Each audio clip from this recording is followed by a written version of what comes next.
आपण दिवाळी साजरी करतो त्याचप्रमाणे देवसुद्धा दिवाळी साजरी करतात. दिवाळी हा दिव्यांचा आणि प्रकाशाचा सण आहे आणि देव देखील दिवाळीला तितकेच महत्त्व देतात. दिवाळी कार्तिक महिन्याच्या कृष्ण पक्षातील अमावास्येला साजरी केली जाते आणि देव दिवाळी कार्तिक महिन्याच्या शुक्ल पक्षाच्या पौर्णिमेला साजरी केली जाते. म्हणजेच दिवाळीच्या 15 दिवसांनी देव दिवाळी साजरी केली जाते. यावर्षी देव दिवाळी कार्तिक पौर्णिमेला म्हणजेच 27 नोव्हेंबर 2023 रोजी साजरी केली जाणार आहे. कार्तिक पौर्णिमा 26 नोव्हेंबर 2023 रोजी दुपारी 3:53 सुरू होईल आणि त्याची समाप्ती 27 नोव्हेंबर 2023 रोजी दुपारी 2:45 होणार आहे. आणि जर तुम्ही देव दीपावली साजरी करणार असाल किंवा त्या निमित्ताने पूजा अर्चा करणार असाल तर तुम्हाला ती पूजा प्रदोष काळी करायची आहे. प्रदोष काळातील पूजेचा मुहूर्त 26 नोव्हेंबर संध्याकाळी 5:08 ते संध्याकाळी 7:47 इतका कालावधी असणार आहे. या वेळेमध्येच तुम्हाला पूजा करायची आहे. आता आपणा सर्वांना माहीत आहे की चातुर्मासानिमित्त देव हरी विष्णू हे निद्रावस्थेत गेले होते, परंतु आता देव उठणी म्हणजेच प्रबोधनी एकादशीच्या दिवशी श्रीहरी विष्णू निद्रेतून जागे होणार आहे आणि चातुर्मासाची सुद्धा समाप्ती होणार आहे. एकदा चातुर्मासाची समाप्ती झाली की या काळामध्ये विवाह, मुंज, यज्ञ इत्यादी शुभ कार्य केली जातात. देव दिवाळीच्या दिवशी चातुर्मास समाप्त होतो आणि त्यानंतर विवाहाचा शुभ मुहूर्त निघायला सुरुवात होते. त्यामुळे देव दिवाळीला विशेष महत्त्व आहे. याशिवाय तुळशीचा विवाह सुद्धा केला जातो.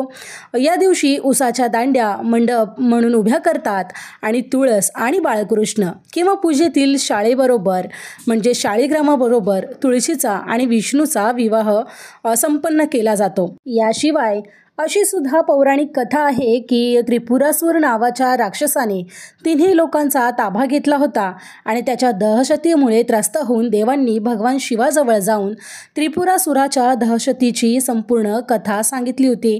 त्यानंतर देवतांनी भगवान शिवांना सांगितले की शेवटचा पर्याय म्हणजे या राक्षसाला मारणं, अन्यथा तो संपूर्ण विश्वास नाश करेल. त्यामुळे देवाच्या विनंतीनंतर भगवान शिवशंकरांनी त्या राक्षसाचा वध केला होता आणि त्रिपुरासुराच्या वधानंतर सर्व देव प्रसन्न झाले आणि कृतज्ञता व्यक्त करण्यासाठी भगवान शिवाच्या नगरी काशीला पोहोचले. काशीला पोहोचल्यानंतर देवतांनी गंगा मातेच्या तीरावर दिवा लावून त्रिपुराचा अंत साजरा केला होता. म्हणून या दिवशी काशी विश्वेश्वराच्या ठिकाणी अनंत असे दिवे लावले जातात आणि ही त्रिपुरारी पौर्णिमा सुद्धा साजरी केली जाते. देव दिवाळी सुद्धा याच पद्धतीने साजरी केली जाते. दिवे दान करण्याला या दिवशी अतिशय महत्त्व आहे. याशिवाय नदीमध्ये स्नान करणं हे सुद्धा गरजेचं आहे. त्यामुळे जर तुम्हाला नदीमध्ये स्नान करणं शक्य नसेल तर तुम्ही तुमच्या अंघोळीच्या पाण्यामध्ये घरात असलेल्या गंगाजलाचे 2 ते 3 थेंब टाकून तुम्ही त्यामध्ये अंघोळ करू शकता. यामुळे तुम्हाला गंगेमध्ये स्नान केल्याचं पुण्य प्राप्त होईल. याशिवाय पिठाचे किंवा मातीचे दिवे बनवून ते सुद्धा तुम्ही दान करू शकता. पिठाचे दिवे एखाद्या मंदिरामध्ये, भगवान शिवाच्या मंदिरामध्ये जाऊन तुम्ही दान करा किंवा तिथे जाऊन ते लावू शकता.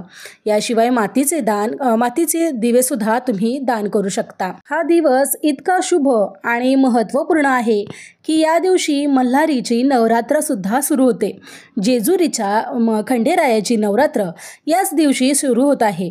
मार्गशीर्ष शुद्ध प्रतिपदेपासून शुद्ध षष्ठीपर्यंत असं पंचषष्ठीचं 6 दिवसांचं त्यांचं नवरात्र असतं.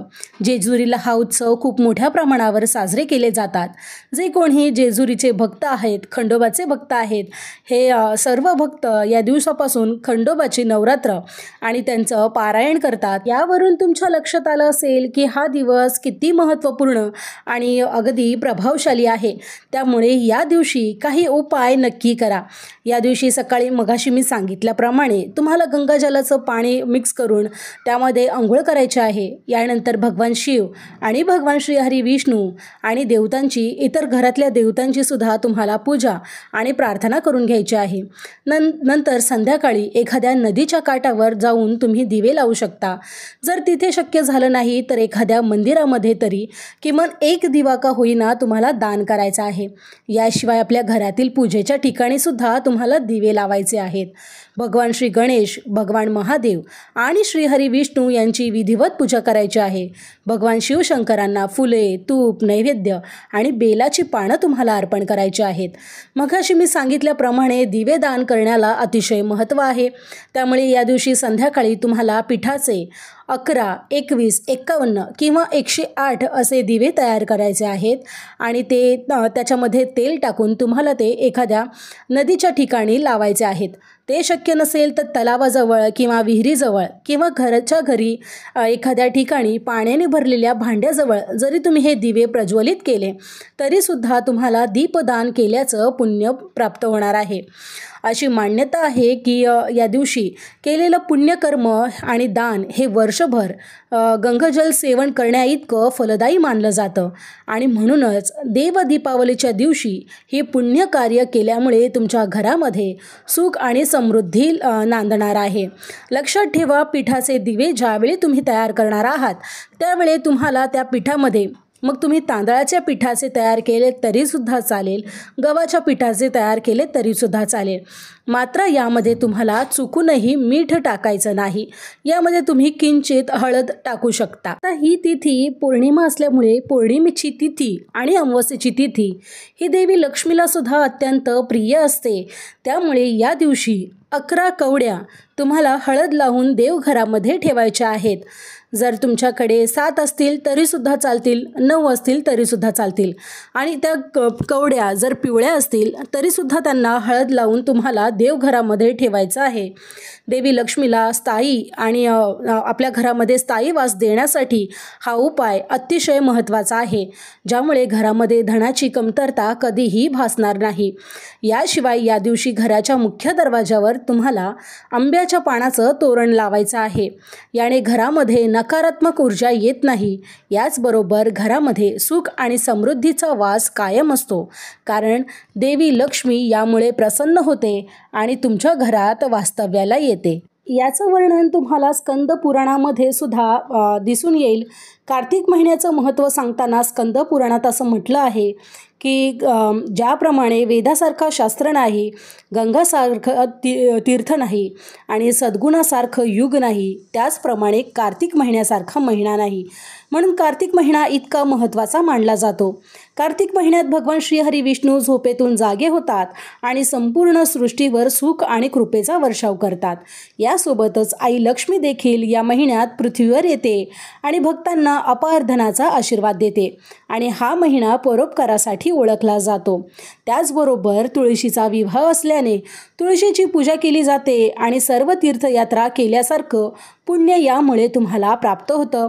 या दिवसात अनेक लोक दररोज तुळशीच्या रोपाजवळ दिवासुद्धा लावतात आणि तुळशी मातेची पूजासुद्धा करतात, कारण या महिन्यात तुळशीची पूजा केल्यामुळे अनेक प्रकारचे तुमच्या घरातील वास्तुदोष असतील किंवा तुमच्याकडे कोणते ग्रहदोष असतील तर ते सुद्धा यामुळे नष्ट होतात। तर मग मंडळी, तुम्हाला ही माहिती कशी वाटली मला कमेंटमध्ये सांगायला विसरू नका। देवदीपावली कधी आहे, याशिवाय या दिवशी किती दिवे लावावेत, पूजा कशी करावी याबद्दलची सगळी माहिती मी तुम्हाला दिली आहे। माहिती कशी वाटली मला कमेंटमध्ये सांगायला विसरू नका। माहिती आवडली असेल तर लाईक करा आणि सगळ्यांबरोबर शेअरसुद्धा करा। चला तर मग भेटूया अशाच एका नवीन व्हिडिओमध्ये अशाच महत्त्वपूर्ण माहितीसह। तोपर्यंत धन्यवाद।